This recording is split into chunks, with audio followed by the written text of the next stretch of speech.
Fragments, le podcast qui raconte des parcours de vie exceptionnels. Des histoires inspirantes et pleines de courage. Des histoires qui témoignent de la résilience ou de la détermination. Des histoires qui rappellent que peu importe les obstacles rencontrés sur le chemin, il est possible de les surmonter et de réaliser ses rêves les plus fous.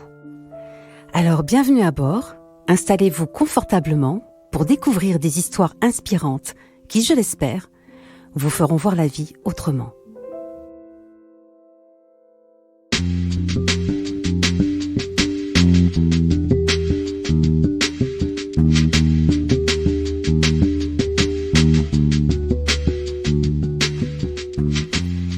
Bonjour Faisal. Bonjour Nadia. Merci de me recevoir ici à Cambrai. Faisal, tu es un homme extraordinaire. Ton humanité, peu ordinaire, certes, mais j'aimerais que nos auditeurs découvrent l'homme de cœur, mais aussi le magicien, qui a cette faculté de rendre le sourire à chaque personne que tu croises. Et je dédie ce podcast à toutes celles et ceux qui ont traversé la Méditerranée, ceux qui ont pu mettre un pied à terre et ceux qui sont restés sous la mer. Qui est le petit Faisal, dans les années 80, assis à sa petite table dans son école primaire Léo Lagrange de Cambrai? Alors Faisal, c'est le fruit de l'union de mes parents. Mon père est arrivé du Maroc dans les années 70, suite à des bureaux de travail que la France a installés un peu partout au Maroc. Et puis mon père avait postulé, puis a été reçu par une infirmière. Et à l'époque, les conditions, c'était la bonne santé, des mains cossues, vous pouvez travailler à l'usine. Et mon père a été sélectionné dans ces conditions. Lorsqu'il est arrivé, donc il a traversé le Maroc en train. C'était effectivement la première fois qu'il partait de chez lui, de Meknès, la ville de Meknès au Maroc. Ensuite, traversé l'Espagne, traversé en France. Et lorsqu'il est arrivé en France, dans la ville de Cambrai, justement, le patron l'attendait de pied ferme à la gare, avec les ouvriers qui venaient du Maroc. Mais de là, il est parti directement à l'usine travailler. Et quelques années plus tard, il a ramené ma mère grâce au regroupement familial. Donc c'était merci la France, parce que sans le regroupement familial, jamais ma mère n'aurait pu venir. Et puis ensuite, mes sœurs sont arrivées. J'ai 2 grandes sœurs jumelles. Et ensuite, je suis arrivé dans les années 80. Et puis, j'ai fait ma scolarité classique à l'école Léo Lagrange, comme tu viens de le dire. Et puis, on a fréquenté l'école républicaine dès le départ. Et ce qui est intéressant, c'est que mon père avait compris dès le début que l'école, c'était important. Donc, avec mon père, on pouvait parler de tout, de rien. Mais l'école, il ne fallait pas rigoler avec l'école. Voilà. Mon père, c'est quelqu'un qui a regretté de ne pas avoir fait des études. Il a été jusqu'en CM2 au Maroc. Mais CM2 dans les années 40-50, c'était déjà un très bon niveau scolaire pour l'époque. Et mon père est toujours resté frustré par rapport à ça. Et du coup, ce qui lui a manqué, il a toujours souhaité que ses enfants puissent réussir à l'école. Et ça passe par l'école, selon lui. On a été éduqués comme ça. Et puis à l'école Léo Lagrange, c'était bien. C'était avec ma mère qui venait me chercher à 16h, avec toutes les femmes du quartier, parce on a grandi aussi dans un quartier un peu difficile. Et puis on était tous là, on est tous du même endroit du Maroc, il faut le savoir aussi, parce que l'immigration, elle s'est aussi construite à travers les mêmes régions au Maroc. C'est pour ça qu'en France, parfois, on retrouve les mêmes personnes provenant de certaines régions marocaines dans les mêmes régions de France. Et puis ce qui était bien, c'est que mes copains que je retrouvais, entre guillemets, à l'école en France, je les retrouvais aussi au Maroc. Oui, donc il n'y avait pas de coupure dans cette amitié. Et puis j'avais également d'autres types de copains. Je fais quand même une certaine différence parce que à l'époque, dans les années 80, on ne nous considérait pas comme des Français. Moi, plusieurs fois, je me souviens, on est au première qui n'était pas français. Et puis nous, on levait la main. Et on disait, non, j'habite au Maroc. Ça a été compliqué aussi de vivre entre le fait de ne pas être français, mais en même temps, c'est normal parce que on était immigrés d'origine marocaine et mes parents n'étaient pas français, étaient de nationalité marocaine. Vous voyez ? Donc, c'était une période un peu bizarre, avec le recul aujourd'hui. Mais bon, on a eu une excellente jeunesse avec les copains. Tes parents, Najia et Ahmed, donc quittent le Maroc et s'installent en France grâce au regroupement familial. Pourquoi ce choix du nord de la France ? En fait, le choix du nord de la France, c'était simplement l'opportunité de venir en France, tout simplement pour mon père. On dit, il y a tel patron qui s'appelait Monsieur Étienne. Je me souviens à l'époque, on parlait toujours le patron Monsieur Étienne. Et c'était le contrat, c'était ici à Cambrai, dans l'usine, et c'était les péniches, donc chargement et déchargement de péniches. À l'époque, tout se faisait à la main. Mon père était un des rares lettrés dans l'usine. Et plus tard, j'ai compris qu'il était une forme de représentant du personnel, de délégué syndical, quelque chose comme ça. Et donc, il s'occupait de faire le lien entre le patron, M. Etienne, comme il l'appelait, et puis les autres Marocains, Algériens qui travaillaient avec lui. Tu grandis à Cambrai, dans une cité ouvrière. Quels souvenirs en gardes-tu ? Alors écoute, alors tu me plonges quand même une trentaine d'années à l'arrière. Je garde d'excellents souvenirs. J'ai eu une enfance heureuse avec les copains. On passait nos journées à faire du sport. On passait nos journées à s'amuser. On passait nos journées à squatter, entre guillemets, sur des barrières bleues. Qui existent encore d'ailleurs, aujourd'hui, au moment où je te parle, ces barrières existent encore. Une enfance plutôt heureuse. C'était sympa. Moi, j'ai pas connu d'enfance malheureuse. Bon, après, il y a toujours des difficultés liées à la pauvreté, au chômage des parents. On pouvait pas avoir tout ce qu'on voulait quand même. Mais finalement, c'était une enfance très heureuse. Sur ce côté-là, j'ai rien à me reprocher, ni au système, entre guillemets, ni à mes parents. Un quartier défavorisé, de nombreuses familles, où le chômage n'est pas juste un passager clandestin. Et malgré tout, tu racontes souvent une certaine conception de la vie. Laquelle ? Très tôt, j'ai dit que l'école était importante pour mon père. Et mes parents m'ont inculqué une deuxième chose, c'était le fait d'être bien avec les gens. Mon père m'a toujours dit ça. Il m'a dit, sois respectueux avec les gens, respecte les gens. Et quand tu peux aider, aide, mais tu fermes les yeux. N'attends rien en retour. Et du coup, j'ai grandi comme ça. Et à chaque fois, voilà, on aide les gens. Et puis aussi, je suis issu d'une famille de 6 enfants. Donc la question de la solidarité, de l'engagement, de l'effort, du partage, c'était des valeurs que mes parents m'ont très tôt inculquées. Et donc j'ai grandi comme ça. Et puis également, dans le quartier, on était tous des mêmes conditions sociales au final. On se retrouvait tous, on était tous pareils. Donc le fait d'aimer les gens, c'était pratiquement, je dirais, pas obligatoire, mais c'était totalement naturel pour pouvoir grandir et puis être intégré avec les copains, avec les amis, etc. Donc, et ma conception de la vie, c'est les gens, c'est de faire en sorte que les gens vivent bien. C'est quelque chose qui est en moi depuis tout petit. Et comme je te disais, mes parents m'ont inculqué ceci. Et j'en ai toujours fait pas une force, mais j'en ai toujours fait une forme de leitmotiv. Voilà, aider les gens. Ouais, et ça, c'est très important pour moi. Mais je le fais de façon complètement naturelle. Hein. Ta maman, Najia, reste à la maison pour s'occuper des enfants. C'est ça. Et de la maison. Que ressens-tu de son destin de femme ? Ma mère, elle ne sait pas lire et écrire. Lorsqu'elle est venue en France, elle était isolée, toute seule. C'est vrai, on débarque du Maroc, elle se marie avec mon père, elle se retrouve ici à Cambrai, pas d'amis, la télévision, ça existait, mais on n'avait pas elle n'avait pas forcément toutes les chaînes. Elle ne savait pas parler français, donc l'intégration, c'était compliqué. Et donc, très tôt, elle a fait des enfants, en fait. Et puis, on a eu 6. Et c'est très compliqué parce que, finalement, elle quitte un pays pour vivre mieux. Alors, bien sûr qu'elle vit mieux en France. Mais la tâche de travail est énorme. S'occuper de 6 enfants, c'est pas une tâche facile, surtout avec 2 ans, 3 ans d'écart maximum. C'est difficile. Et puis derrière, dans le système de vie, entre guillemets, de l'époque, c'était la femme s'occupait, entre guillemets, devait faire avec les moyens qu'elle avait. Donc s'il y avait que 10 francs, il fallait faire avec 10 francs.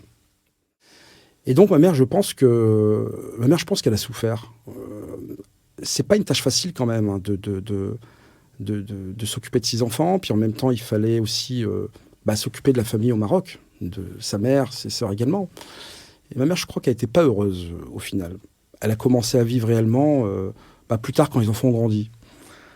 D'ailleurs, même maintenant, quand je me rends souvent chez ma mère, je la vois beaucoup plus épanouie. Elle a appris à écrire son prénom, son nom, à 62 ans, je crois, parce qu'elle a 70 maintenant.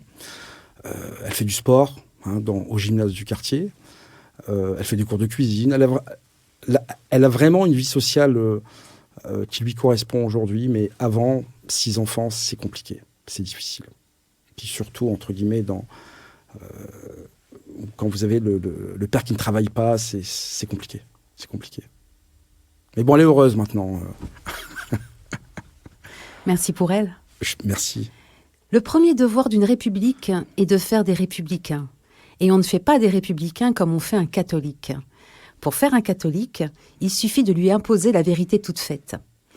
Citation de Ferdinand Buisson, directeur de l'enseignement primaire, 1878-1896. Fessal, quel est ton rapport à Dieu ? Écoute, moi j'ai grandi dans une famille musulmane. Mais en même temps, on parlait pas trop de religion à la maison. Mon père, on faisait le ramadan, je voyais mes parents prier, mais on n'avait pas d'échange sur la religion. En primaire, je me souviens, quand je mangeais à la cantine, mon père il me disait tu manges tout sauf le porc et tu bois pas d'alcool. C'était comme ça. Mais il n'y avait pas de débat de religion à la maison. Pourquoi ? Parce que, en tout cas, les parents des années 80, l'objectif, c'était d'offrir une vie meilleure à ses enfants. Donc la question religieuse, la question des signes d'appartenance de religion, etc., c'était pas un sujet. En tout cas, chez moi, c'était pas un sujet. D'ailleurs, moi, quand je vois certains débats aujourd'hui, de certaines filles ou de certains garçons qui mettent des signes d'appartenance religieuse pour aller à l'école, type la abaya ou type le pramis pour des hommes, mais à l'époque, ça ne pouvait pas exister chez nous. Moi, mon père, en tout cas mes parents, aller à l'école, c'était une représentation. C'était un jean, des baskets ou des chaussures, et une chemise et un pull. Aujourd'hui, la religion a pris le dessus aussi, entre guillemets, dans certaines familles, parce qu'on en discute. Et je remarque que plus on affirme son appartenance religieuse, plus on est un individu, entre guillemets, pour certains, accompli. Alors qu'à l'époque, chez nous, ça n'existait pas. La priorité de nos parents, c'était l'intégration, réussir à l'école, et le reste, il ne fallait pas en parler. Sinon, mon rapport à Dieu, je peux faire des phrases toutes faites. Vous savez, je me souviens d'une célèbre phrase dans Usual Suspect qui disait « Je ne crois pas en Dieu, mais j'avoue qu'il me fait peur ». Mais bon, je reste croyant quand même. C'était simplement une pirouette. Moi, je considère que Dieu, c'est quelque chose qu'on a en soi, qui nous appartient. C'est un rapport qu'on a exclusif à lui. C'est pas une croyance, c'est pas une croyance, mais c'est pas quelque chose qu'on doit crier sur tous les toits. Alors, s'il y a des discussions qui s'y prêtent, on peut en discuter. Mais j'en fais pas une revendication. Ça reste de l'ordre de l'intime. Des fois, je demande à Dieu, comme d'autres peuvent demander à d'autres personnes. Mais ça m'appartient. Et puis, je le diffuse pas, d'ailleurs. Et puis, je vois pas l'intérêt de le diffuser.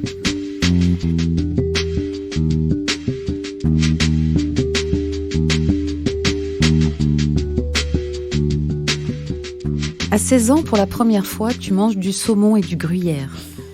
Crois-tu que cette expérience aussi tardive soit partagée par des enfants de France, aujourd'hui, en 2023 ? C'est vrai, j'ai mangé du saumon à 16 ans et du gruyère. Peut-être un peu plus tard, j'ai découvert le fromage à 17-18 ans. Avant, je ne savais pas ce que c'était. La première fois où j'ai mis du saumon dans la bouche, j'ai trouvé ça excellent. En plus, comme je suis quelqu'un qui aime bien manger salé, j'ai trouvé ça très très bon, le saumon. Parce qu'en plus, le saumon fumé, c'est salé. À l'époque, en étant de culture maghrébine, ce ne sont pas des produits qui faisaient partie de la liste des courses de mes parents. On cuisinait 100% marocain à la maison, et puis plus tard, en grandissant, on a commencé à manger des bâtonnets Colin-Glou, je le dis quand même. Ça paraît un peu bizarre, mais c'est une réalité. Moi, il y a des produits que j'ai découverts à 20 ans, et je pense qu'aujourd'hui, tout s'est un peu plus démocratisé. La cuisine, on trouve du saumon pas cher, façon de parler, mais quand même ça reste aussi des produits assez nobles où certaines familles n'ont pas les moyens d'acheter, ça c'est une réalité. Sur le fromage c'est pareil, moi j'ai découvert le fromage très tard, j'ai découvert le fromage entre guillemets chez des copains, mon copain Maxime, mon copain Franck, mon copain Georges, où j'ai découvert mes premiers tomes, mon premier morbier, mais même quand je le disais à mon père à l'époque d'acheter du fromage, il achetait que du gruyère et de la vache qui rit. Pour lui, la vache qui rit, c'était du fromage. Mais j'avais aussi la chance d'avoir de la famille en Hollande, aux Pays-Bas, qui nous ramenait du gouda. Voilà, on n'était pas complètement fermé à la culture culinaire française. Voilà. Et puis après, et puis ensuite, et je le dis quand même, quand j'ai eu 18 ans, on s'est retrouvé à l'université, on avait les bourses. À l'époque, c'était 2000 francs, je crois, ou c'était 1800 francs par mois, je ne sais plus. Donc l'équivalent de 250, 300 € grand maximum. Et ce qui nous a permis aussi de goûter d'autres types d'alimentation. les hamburgers, par exemple. Ça paraît idiot, mais c'est une réalité. Ça ne vient pas à l'esprit, mais d'autres produits, ce qui nous a permis aussi d'être indépendant financièrement et de pouvoir toucher, goûter autre chose. Faisal, si je te dis 100 francs, 3 semaines, club de basket et papa. Il était une fois. Qu'est-ce que tu me racontes ? C'est un souvenir qui m'émeut parce que c'était une réalité. Comment je vais te dire ça ? On savait qu'on était pauvres. On le savait. Mais c'était pas dit directement. Et nos parents nous donnaient le strict minimum. Mon père me disait souvent, tu manges ? Oui. Tu bois ? Oui. Tu as des vêtements pour aller à l'école ? Oui. En gros, c'est me casse pas la tête sur le reste. Donc la question du loisir, elle n'était pas... Mon père, pour lui, faire du loisir, faire du sport, ok, c'est bien, mais payer pour faire du sport, alors que le plus important, c'est l'école, il ne voyait pas l'intérêt. Et surtout, on était 6 enfants, donc payer une licence à l'époque de sport. Moi, je me souviens, le basket, c'était 300 francs. Et mon père, il avait toujours cette grande phrase. Il me disait, toi, 300 francs, lui, 300 francs, elle, 300 francs, l'autre, 300 francs. Et on mange quoi à la fin du mois ? Donc, on était un peu éduqués comme ça, donc on savait qu'on était pauvres.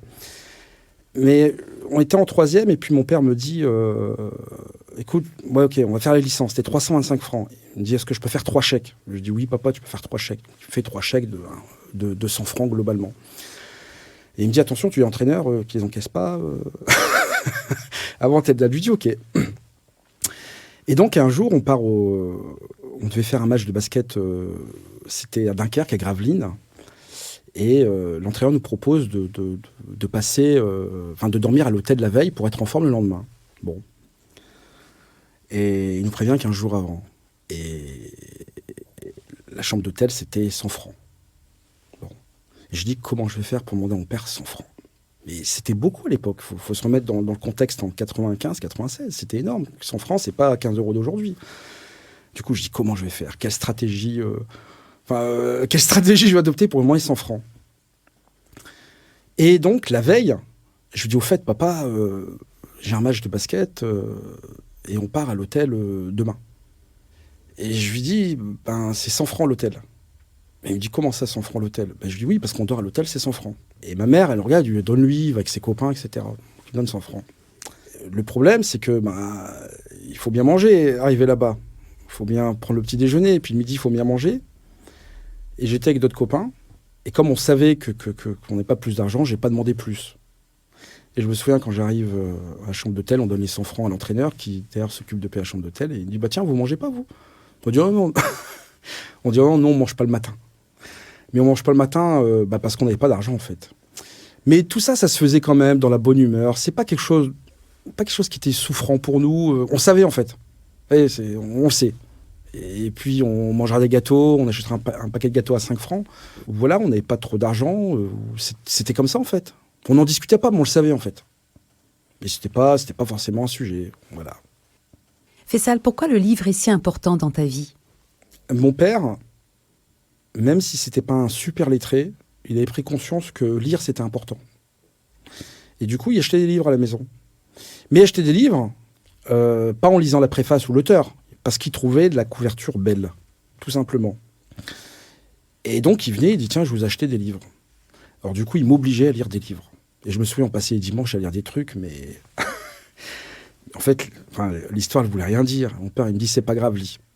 Il me dit, chaque mot que tu vas apprendre, c'est un mot que tu vas retenir. Et c'est un mot que tu vas utiliser demain. Et mon père me disait, savoir bien parler, c'est important. Et mon père nous a acheté le premier dictionnaire. Un dictionnaire à Larousse, 500 ou 600 pages. J'avais un dictionnaire à la maison. Et j'étais content parce que je passais parfois mon temps à regarder les images. Le premier mot que j'ai regardé, c'était mon prénom Faisal. J'ai dit, tiens, ce qui est dans le dictionnaire. Et je suis tombé sur Faisal, premier roi d'Arabie Saoudite, ancien premier ministre irakien et compagnie. J'étais content parce qu'il y avait mon prénom dedans. J'ai dit, tiens, Faisal, il est dedans. Et derrière, avec mon frère, j'ai dit, tiens, je regarde si Badr y est dedans, si Loubna y est dedans. Puis non, j'avais des prénoms de mes frères et sœurs qui n'étaient pas inscrits. Mais mon père, il nous a très vite acheté des livres, des bouquins. Mon père, il n'y avait aucun souci d'argent sur la question de l'école. Il n'y avait pas de problème. Tu as besoin de faire des photocopies, tiens. Tu as besoin d'acheter un livre, tiens. Il détestait nous voir regarder la télévision. C'est un truc qui l'horripilait. Quand on rentrait à 17h30 et on regardait Le Prince de Bel-Air en 5e, il prenait la télécommande, il éteignait la télé, il dit va faire autre chose, mais tu regardes pas la télévision. Voilà, ça, c'était une réalité. Et donc, du coup, on s'intéresse à la lecture, et puis en grandissant, on va au collège, et puis on lit des romans, on lit des scènes, on lit du théâtre. Et moi, j'ai pris conscience aussi, plus tard, que quand on est en société, il faut savoir parler, il faut savoir s'exprimer, puis il faut être cultivé aussi. Et très vite, quand j'ai commencé à l'université, j'ai senti qu'il y avait un décalage entre certains de mes amis et moi. J'ai remarqué qu'on parlait plus le même langage. On n'avait plus les mêmes références littéraires, historiques, même sur la façon de parler, sur la façon de communiquer. Et très tôt, j'ai pris conscience que lire était important. Donc on a commencé un peu à lire. Et mes premières lectures, c'était aussi dans le train. Quand on prenait le train pour aller à l'université, dans les transports, j'ai commencé à prendre des revues dans les magasins, vous savez, les magasins relais qui étaient dans les gares. C'était à l'époque des magazines à 3 euros, à 20 francs, à 15 francs ou à 17 francs. Et puis je prenais ça, puis je dévorais. Et parfois même, ce que je faisais aussi, je faisais le tour du train. Et il y avait toujours quelques journaux qui étaient posés, Le Monde, Le Figaro, Les Échos, ou La Tribune, ou d'autres journaux. Je les récupérais comme ça au retour. je lisais la presse. Ouais, c'était la presse gratuitement. Parfois, je lisais des journaux d'il y a 2 jours. Donc j'étais au courant de ce qui se passait, mais avec 2 jours de retard. Mais bon, c'est tout. C'était une époque.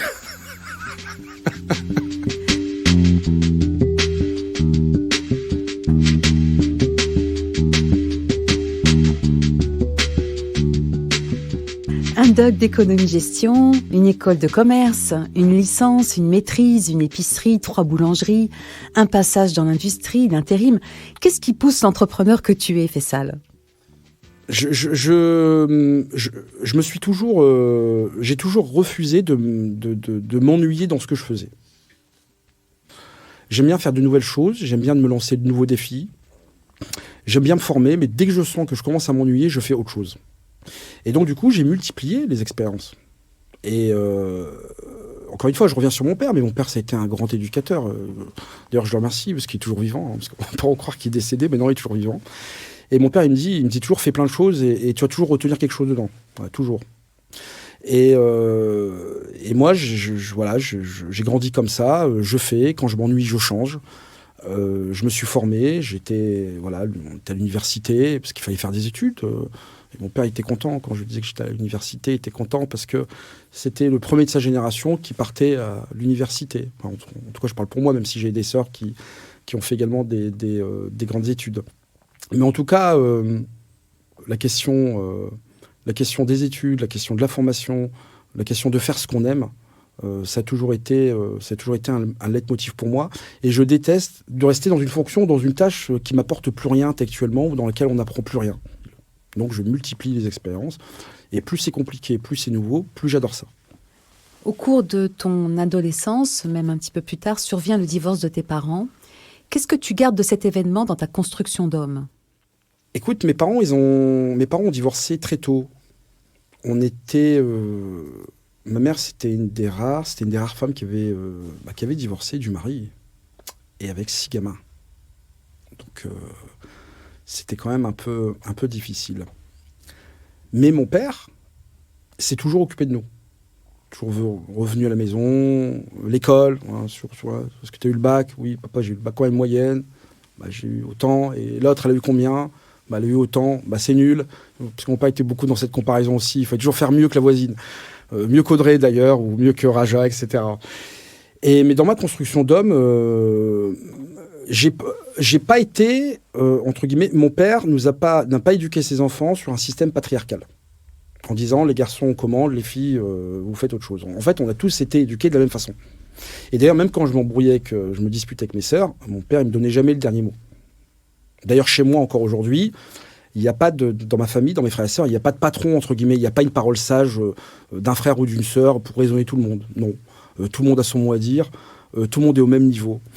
Et dans ma construction d'homme, entre guillemets, j'ai pas eu de soucis, en fait, parce que j'ai toujours gardé des liens avec mon père, en fait. Il n'y a pas de liens qui se sont coupés brutalement.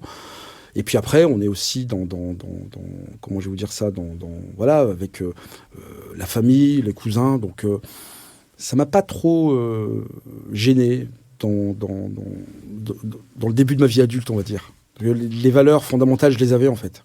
Et puis ma mère aussi qui a eu ce courage de nous élever et de garder finalement le mode de fonctionnement que quand mon père y était là. C'est-à-dire que tout le monde au même niveau, les hommes commandent, les femmes commandent, tout le monde commande. Voilà, il n'y a pas de hiérarchie. Elle, c'était la patronne, naturellement, parce qu'elle s'occupait de la maison, de gérer sa maison. Mais les enfants, c'était tous au même niveau. Faisal, comment donner du sens à sa vie quand on grandit dans la pauvreté ? En fait, le fait d'avoir fait des études, lycée général, puis après l'université, on a commencé à côtoyer d'autres classes sociales, en fait. Moi, j'avais des amis, parents cadres, chefs d'entreprise, médecins, avocats, notaires. Et tu te dis, tiens, moi aussi, je veux être... moi aussi, je peux devenir, entre guillemets... où je peux accéder à des fonctions ou des métiers importants. Parce que derrière, quand on est jeune et puis on n'a pas de basket de marque, et vous voyez le voisin qui a des baskets de marque, vous dites, plus tard, j'aimerais bien aussi, moi, avoir des baskets de marque. Donc derrière, tu fais en sorte d'y arriver. Et tu te dis, finalement, entre ce que mon père m'a inculqué, et puis je n'étais pas trop non plus idiot à l'école, je peux demain y arriver, mais ça passe par l'école. Et moi, j'ai grandi dans ce schéma-là, c'était l'école. Et c'est pour ça qu'on a fait des études. Et mon père, il me disait toujours... à l'école, il faut aller le plus loin que tu peux. Il faut toujours foncer. Il dit, l'argent, c'est autre chose. Mais l'école, il faut y aller. Il faut toujours travailler à l'école. Tu vas à la rencontre des autres, des fragiles, des oubliés, ceux que l'on peine à regarder, et tu leur accordes du temps. Et surtout, tu leur rends le sourire. Raconte-nous un petit peu. J'ai toujours aimé les gens. J'ai toujours aidé les gens. Dans mon entourage proche, comme dans mon entourage un peu éloigné, j'ai toujours fait en sorte de faire en sorte que les gens finalement puissent s'en sortir. Ça, c'est un leitmotiv que j'ai toujours eu et que ça a été inculqué, comme je le disais tout à l'heure, par mes parents, par ma mère. Moi, je remarque une chose, c'est que lors du confinement, j'ai été très touché, moi qui étais en pavillon individuel, en jardin. Il faisait chaud en plus, on faisait des barbecues, on faisait un peu ce qu'on voulait, puis en plus on était payés. Donc finalement, pour les classes, je dirais moyennes et aisées, c'était très bien, on était payés. Il faisait bon, on faisait des barbecues, et puis on faisait un peu ce qu'on voulait. Puis on pouvait sortir en plus, promener le chien ou aller faire un peu de course, etc. Et dès le début, moi je me suis dit, il va y avoir un problème dans les quartiers. Oui, comme tout le monde, d'ailleurs, la question s'était posée dès les premiers jours du confinement. Et ça m'a révolté de voir un peu certaines familles entassées dans des appartements. Ils sont 6 ou 7 avec 2 chambres. Mais quelle intimité ont les enfants? Quelle intimité ont même les parents? Moi qui suis en pavillon comme ça, chacun sa chambre. Vous voyez, vous êtes dehors, vous avez de l'espace. Bon. Et puis après, on voit l'aide alimentaire. Les gens ne mangent pas. Et puis on s'aperçoit qu'il y a aussi des jeunes qui perdent leur boulot, qui n'ont pas assez de droits assédiques ou qui ne peuvent pas prétendre justement au chômage partiel. Et là, on se dit qu'il y a un vrai problème. Et donc, ensuite, l'État, le gouvernement avait sorti un dispositif qui était un jeune, une solution. Vous voyez, pour aider les jeunes, etc. Et aussi la question du mentorat, un jeune, un mentor. Et je me suis dit, tiens, je vais continuer à aider des gens que je connais dans mon entourage, mais en plus, je vais essayer d'aider des gens que je ne connais pas. Et c'est peut-être mieux. Donc, je me suis inscrit à la plateforme. J'ai été appelé par une structure associative qui s'appelle NQT, Nos Quartiers ont du talent. Et donc, on a eu un échange. On a échangé quelques documents administratifs pour sécuriser les jeunes, bien entendu. Et puis ensuite, j'ai commencé à voir des jeunes. Voilà. Les aider, les accompagner, faire du mentorat. Et puis, j'ai remarqué que j'étais plutôt bon là-dedans. Très pragmatique, ça sert à rien de leur raconter du baratin, ils savent très bien. Puis de toute façon, je suis peut-être pas le premier menteur qu'ils voient. Donc j'avais droit au but avec eux, je leur disais cache les choses. Et après aussi, on a commencé à parler du rapport au travail. Et ce qui m'horripilait, moi, sur le terrain médiatique, c'est que soit on faisait passer les Français pour des méchants fainéants, ou soit pour des gentils profiteurs d'aide sociale. Et on oublie la masse. Vous, moi, à côté, mon voisin, qui derrière, ils travaillent, ils font.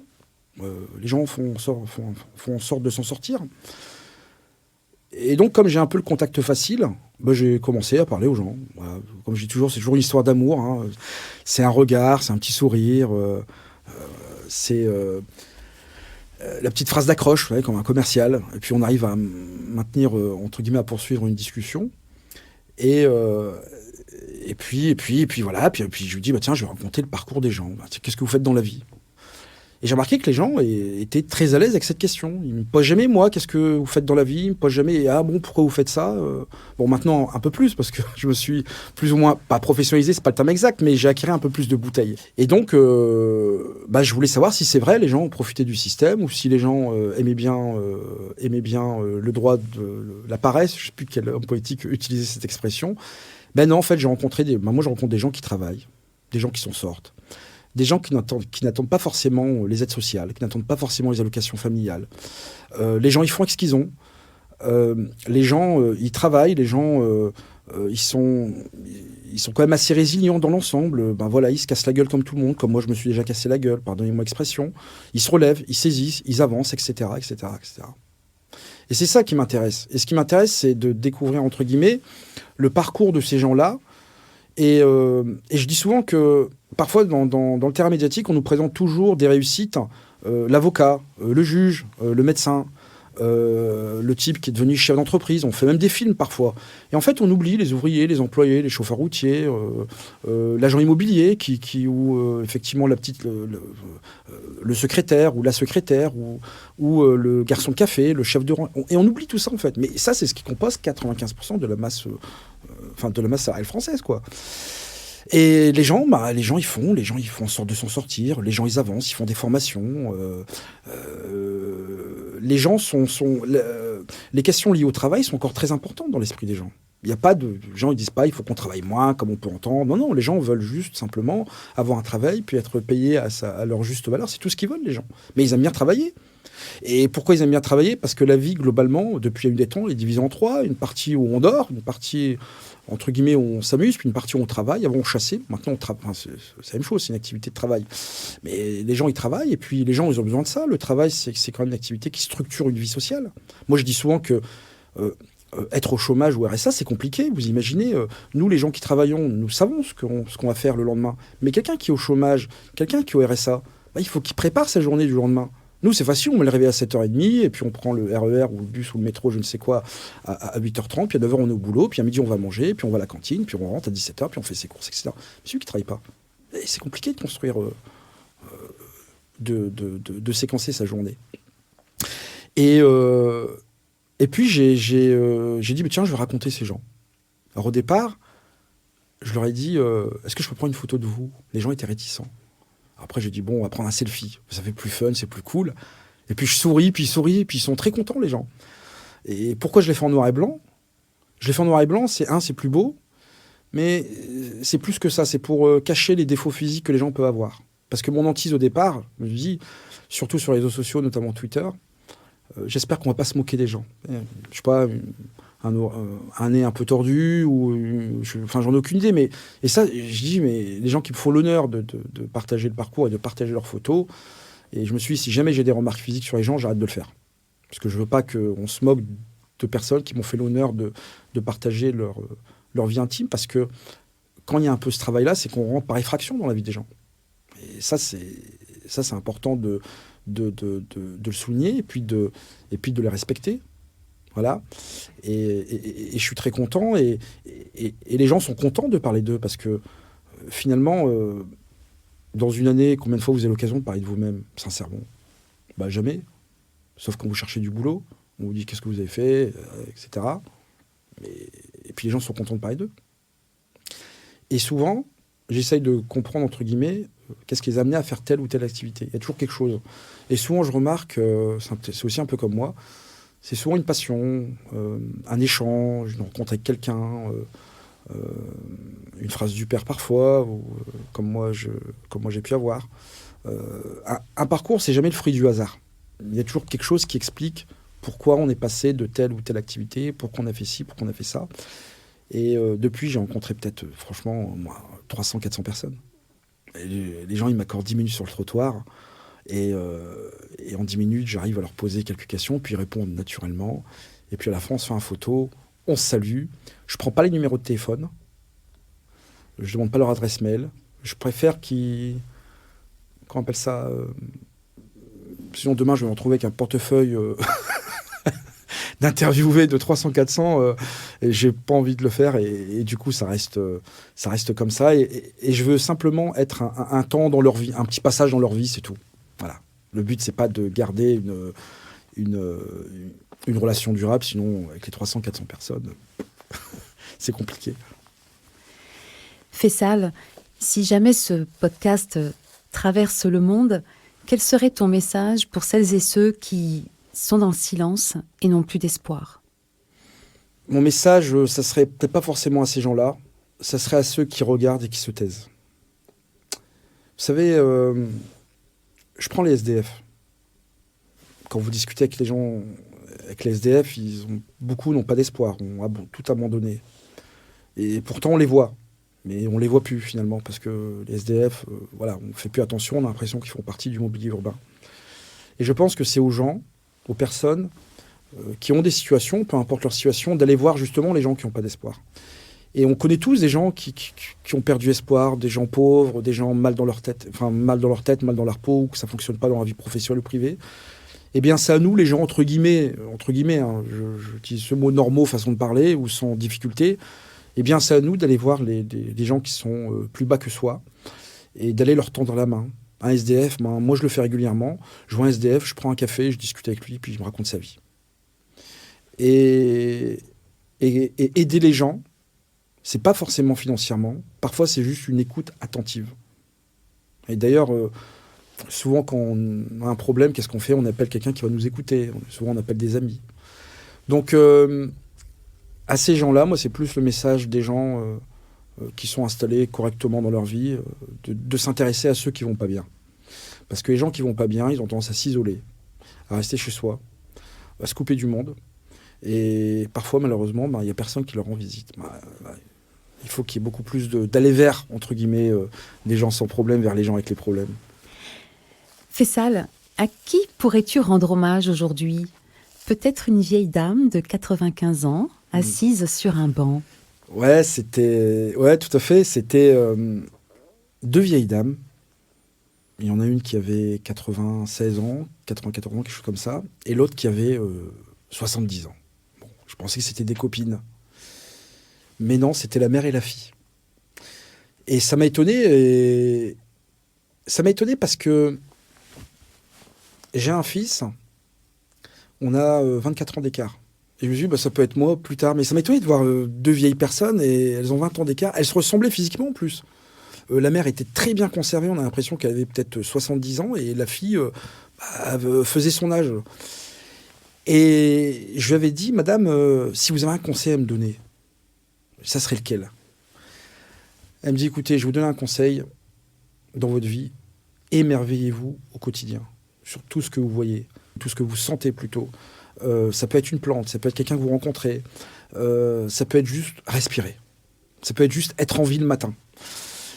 Et quand elle m'a dit ça, je lui ai dit, oui, elle a raison en fait. On a perdu cette culture pas cette culture, mais cet émerveillement, on l'a perdu. Moi, je m'émerveille toujours de tout ce que notre pays propose aux plus démunis, même si parfois on peut toujours discuter si c'est assez pas assez, mais il faut s'émerveiller de notre sécurité sociale, il faut s'émerveiller même si tout n'est pas parfait, bien entendu, des prestations qu'on peut avoir quand on ne travaille pas, des APL quand on n'a pas les moyens d'acheter un logement, etc. etc. On doit s'émerveiller de la nature, on doit s'émerveiller de tous les bienfaits qu'on a au quotidien. Et je pense que quand on arrête de voir systématiquement la critique facile et plutôt de valoriser ce qui est positif, donc s'émerveiller une fois de plus, je pense qu'on voit aussi un peu la vie différemment. Parce que la vie, elle est quand même assez difficile dans l'ensemble. Vivre, c'est quand même difficile. Hein. C'est un combat au quotidien quand même. Peur de perdre son travail, peur de perdre son épouse, peur de perdre ses enfants, etc. etc. Et donc, je crois qu'il faut... en tout cas, moi, c'est quelque chose que je m'applique. Je m'émerveille au quotidien de tout ce que je peux trouver. Les mauvaises nouvelles, ça, je laisse à ceux qui sont friands. Moi, je garde que les bonnes nouvelles. Et puis, si même dans le mauvais, on peut voir du positif, moi, je prends. Je le fais. Faisal, qu'est-ce qu'on peut te souhaiter pour les prochaines années? Écoute, je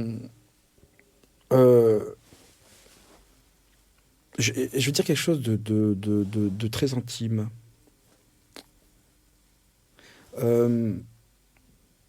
il n'y a pas longtemps, j'ai discuté avec mon fils. Et on a 24 ans d'écart.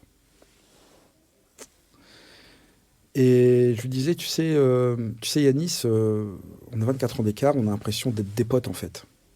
Quand on discute tous les deux, on a l'impression d'être des amis. Même parfois quand je me promène avec lui, certains pensent que je suis son grand frère. Bon.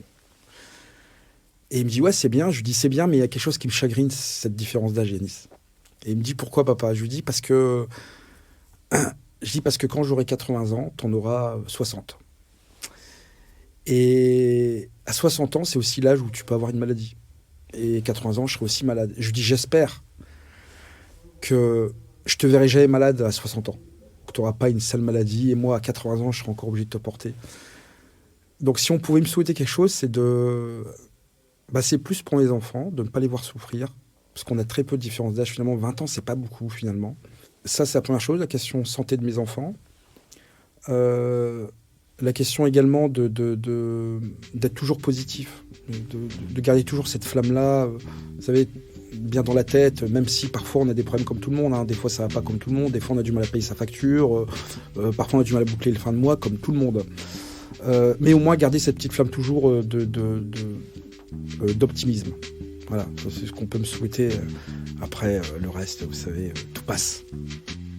Les mots du silence sont des mots très rares qu'on ne trouve dans aucun livre, qui restent longtemps coincés dans la poitrine, qui se glissent parfois jusque dans la gorge, mais n'arrivent pas jusqu'à la bouche. Les mots du silence ne sont pas faits pour être entendus avec les oreilles. Les mots du silence se murmurent avec des gestes infimes et des mimiques immobiles. Ils se lisent avec les yeux fermés, s'écoutent avec le cœur, se gardent au plus profond de soi, dans la douceur des émotions. Jacques Salomé. Merci Faisal. Merci Nadia.